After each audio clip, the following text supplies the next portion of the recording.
把鸡蛋倒豆浆里，出锅就是一道美食，很多朋友没有见过，更没有吃过。下面看一下制作方法：准备200克干黄豆，提前用冷水浸泡1晚上，泡好以后倒豆浆机或者料理机里，加入1200克冷水打成豆浆。用豆浆机打出来，豆浆是熟的。如果用料理机，豆浆打好以后需要煮6-7分钟才能食用。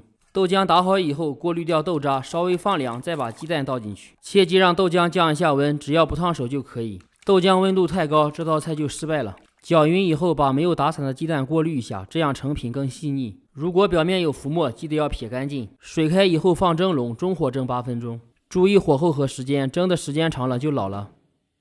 蒸好以后看效果，非常 Q 弹嫩滑。稍微放凉一些，在托盘里分割一下，长度和大小根据你要用的餐具来决定。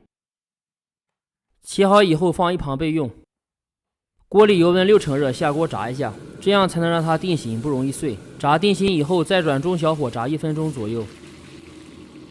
表皮酥脆，颜色金黄以后捞出控油，锅留底油，下入葱花炒香。下入1勺蒜蓉辣酱，1勺番茄酱，小火炒出颜色。喜欢重辣口味可以放一点小米辣。炒好以后加水，开锅调味，加入生抽、盐、鸡精、白糖略微多一点，把它放锅里，小火烧2分钟，入一下味。到时间放少量水淀粉勾芡，注意手法，不要来回翻动，晃动锅底即可。铁板烧热以后，放上一块锡纸，把成品摆进去，里面吸满了汤汁，比肉还好吃。铁板在下面加热，更能突出香味。